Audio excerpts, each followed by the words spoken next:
+2 കഴിഞ്ഞ് ജാനിയെ പഠിപ്പിക്കുന്നില്ലെങ്കിൽ ഈ കല്യാണം നടത്തി കൊടുക്കുന്നതല്ലേ നല്ലത്. ഇവളെ പഠിക്കാൻ വിടുന്നില്ലെന്ന് നമ്മൾ തീരുമാനിച്ചോ? ഇല്ലല്ലോ. പഠിക്കാൻ വിടുന്നില്ലെങ്കിൽ വിജയേട്ടന് നടേശനെ പറ്റി വല്ലതും അന്വേഷിച്ചോ? ഇല്ലല്ലോ. അവര് പറഞ്ഞതല്ലാതെ അവരെ പറ്റി നമുക്ക് എന്തെങ്കിലും അറിയോ? ജാനിമോൾക്ക് കുറെയൊക്കെ. ഈ പൊട്ടിക്ക് എന്നെ അറിയാന്നാ.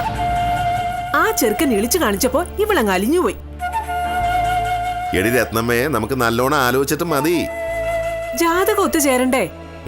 അതും നമുക്ക് നോക്കാം. പിന്നെ വേറൊരു കാര്യം. എന്ത്? അത്രയും വലിയ പണക്കാരുമായിട്ട് ബന്ധുത ചേരുമ്പോ അതിനൊപ്പിച്ച് നമ്മളും കൊടുക്കണ്ടേ? സ്ത്രീധനൊന്നും വേണ്ടെന്നാണല്ലോ അവര് പറയുന്നേ.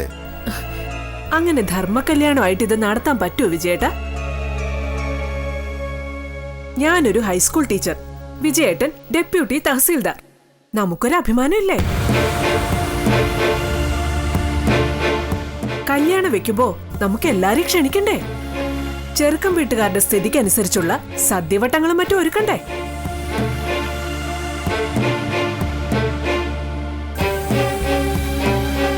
അതുമാത്രം ചെറുക്കം കൂട്ടര് വലിയ കാറും പത്രാസും ഒക്കെ ആയിട്ട് വരുമ്പോ നമ്മുടെ പെണ്ണിന്റെ കഴുത്തിലും കയ്യിലും കാതിലും ഒക്കെ അതിനോട് കിടപിടിക്കുന്ന അത്ര സ്വർണ്ണെങ്കിലും വേണ്ടേ?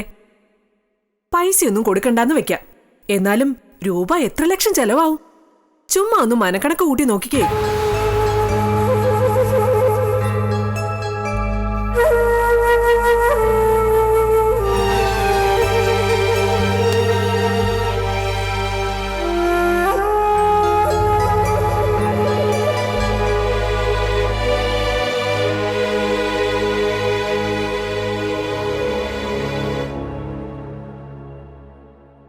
അതിനേക്കാളും ഭേദം അവളെ പഠിക്കാൻ വിടുന്നതാ.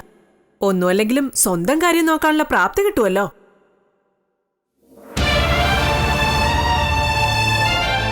വിജയേട്ടൻ തൽക്കാലം ഷോപ്പിങ്ങിന് പോകാൻ റെഡിയാവും. ബാക്കി എല്ലാത്തിനും സമയമുണ്ടല്ലോ ഇഷ്ടം പോലെ.